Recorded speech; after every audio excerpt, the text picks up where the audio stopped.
آپ اپنی قیمت دیکھیں، گناہ سے دور ہوں. گناہ بالکل ایسے ہی ہے جیسے دیمک کسی بھی بہترین لکڑی کو کھا جائے، کھوکھلا کر دے.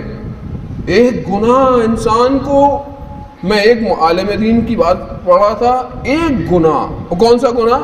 ایک نگاہ نامحرم، ایک نگاہ نامحرم پر 2000 سال پیچھے پھینک دیتی ہے.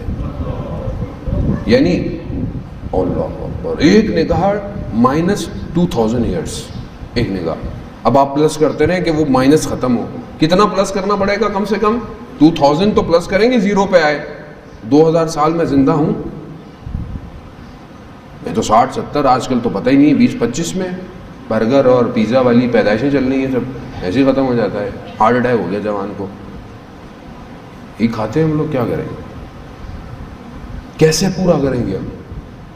تو آئیں ان شبوں میں یہ جو آ رہی ہیں، یہ ایک رات کئی ہزار سال کی عبادت کو طے کرا دے گی.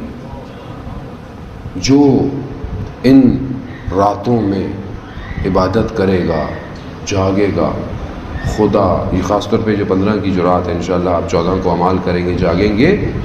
14 شعبان کی جو رات ہے، یہ رات میں جو صرف جاگے، روایت حدیث ہے کہ بالکل ایسی ہے، اگر وہ چاہتا ہے کہ تمام انبیاء سے ہاتھ ملائے، مصافحہ کرے، تو اس رات کو صرف جاگتا رہے.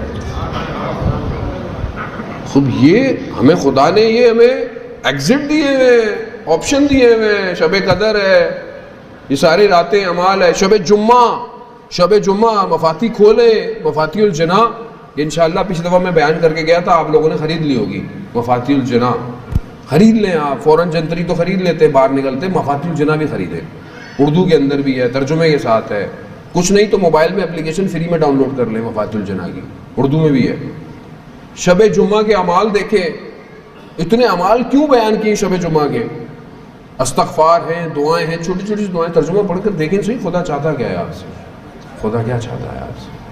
خدا چاہتا ہے کہ یہ میرا بندہ مجھ سے بات کرے، اور جب یہ بات کرے گا تو اسے سمجھ میں آئے گا کہ اسے اس وقت کس کے ساتھ چلنا ہے.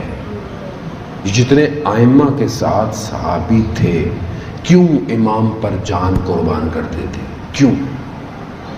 کیونکہ پہچان گئے تھے کہ یہی ہے وہ کہ جسے خدا نے انتخاب کیا ہے. شب جمعہ ہے، بہرحال میں جشن کے دن ہے، لیکن میں بہرحال ممکن نہیں ہے کہ ہم لوگ شب جمعہ کربلا نہ جائیں، ممکن نہیں ہے. تمام روحیں شب جمعہ، انبیاء، ائمہ سب کربلا میں ہیں.